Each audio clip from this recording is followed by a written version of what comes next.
So first of all, thank you to all the organizers for giving this opportunity to present in front of this august audience. So keeping in with the theme of the talk, and that is a no harm approach. And so I think a very important tool to have in your armamentarium as an interventional cardiologist is a cutting balloon. And so I'm sorry, I will miss out on a lot of probably data. I won't be showing you a lot of, I'll show you probably the way to use conventional, or rather I would show you out of the box uses of cutting balloons, and probably leave you to think also in certain places where you could probably decide that cutting balloon probably could be the future. So a brief introduction for the unversed. I think there are very few in this hall, but nevertheless. So as you know, this basically is a balloon. So there are two different kind of balloons conventionally we work with. One is the Wolverine, the other one's the angiosculpt.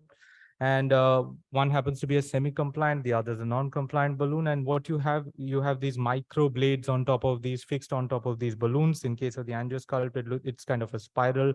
In case of the Wolverine, it is a longitudinal blade.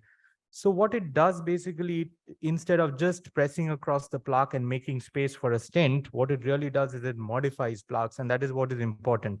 So for having better stent apposition and for making better bed preparation, it is important that you modify your plaque. And so this is probably the cheapest tool in your armamentarium to modify plaque. Of course, the other ones that come sequentially are generally quite expensive and difficult to procure and not always available.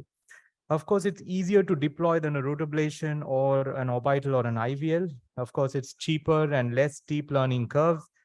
The cons typically is probably the stiffer delivery profiles. So what is the concept? So concept is, it's very important to understand again for people who are new to a cutting balloon. I'm sure there are not too many in this room, but nevertheless, for postgraduates who are there and might want to understand. So what we do in case of a non-compliant balloon is we basically stretch the vessel, we just displace plaque, and we are making way for a stent. But when you use a cutting balloon, what you're really trying to do is you're trying to modify the plaque. So as you can see, we are trying to make small cuts in the plaque, and thereby we are actually modifying it. And we are doing this in a very controlled manner. So remember, these are controlled dissections compared to an uncontrolled disruption of the atherosclerotic plaque that you do with a normal non-compliant balloon. So the words to really emphasize is the controlled dissection, reduced endothelial injury, and thereby what you're really is you're actually preparing the bed for a good stent apposition. So types being the cutting balloon, the scoring balloons, of course, things where it really doesn't work probably is calcific nodules and gross stent under expansions and in-stent restenosis, which can be very difficult to deal with.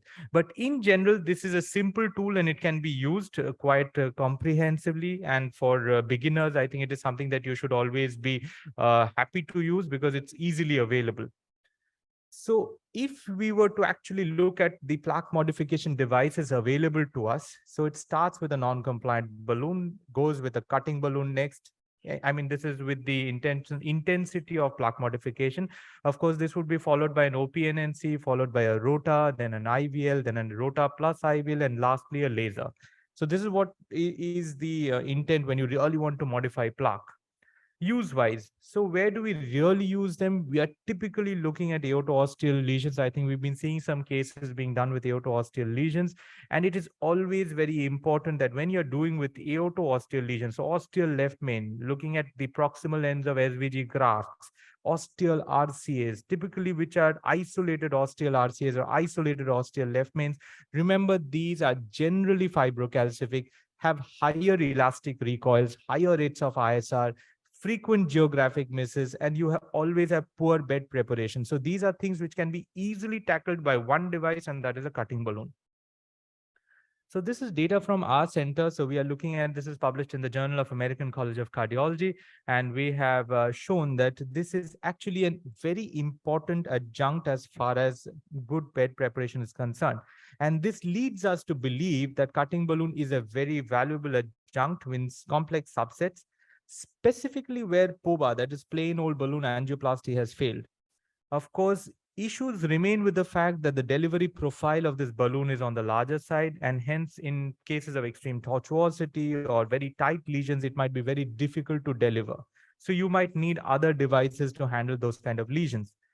If you look at in-stent restenosis, so we generally talk of two types. We're talking typically of new intramural hyperplasia or new atherosclerosis.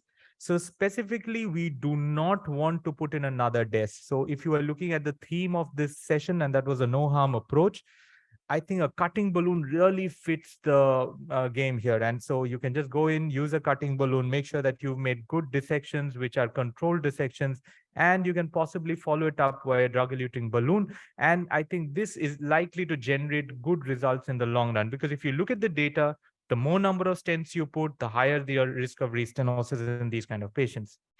Of course, this I'm going to show you some data which is probably medieval or very, very old, but it is something that is really nice to brood upon. This is from Antonio Colombo's lab, and I always go back to this data because it actually shows you a head-to-head comparison between something that we do on a regular day-to-day basis. And so it looks as cutting balloon, it looks as road ablation, it looks as stent in ISR, as well as plain old balloon angioplasty in ISR. And what is a no-brainer is probably that the MACE rates were the lowest in the cutting balloon arm. It was the next was in the rota, and of course the stent had the highest. So it tells you that typically ISR is best dealt with without further metal. One more subset, which I think, again, you would want to look out of the box, is probably coronary artery ectasia. So these kind of patients, you'll always find it very difficult to size your stents. You wouldn't know how to put, because your distal diameter probably is 3, your proximal diameter is 5.5. Stents are available to do that, but then it's always not easy because you'll have some malapposition at the proximal end. So I think these are places where you can probably just deliver a cutting balloon, ensure that you don't have significant dissections, probably do a DEB and come out. At the same time, you're actually delivering good therapy. Of course, beyond this, it's guideline-directed medical therapy. Alternatives in high bleeding risk patients. So patients typically elderly, patients who are known to have high bleeding risk, prone for falls, who may not be able to tolerate dual antiplatelet therapy, or where you want to interrupt DAPT quickly. These are patients probably where you should think of cutting balloons followed by a DEB. And of course, all these patients, in order to deliver this therapy very accurately, intravascular imaging is a must. So tips and tricks while using. So always use imaging if it is available. Size your balloons well for optimal results. Of course, be prepared to use further adjunct atherectomy options. That could be an IVL, that could be a road ablation, that could be something else, whatever you're conversant with. Prepare for complications. So when you use these kind of devices like the cutting balloon or the OPNNC, there is a high chance of perforations, etc. So you should always have covered stents available in your lab. Supporting wires, guide catheter support is very important to ensure that you're able to deliver these balloons, because the crossing profiles of these balloons are a little on the higher side. Thank you, and I'd be happy to take any questions, if any.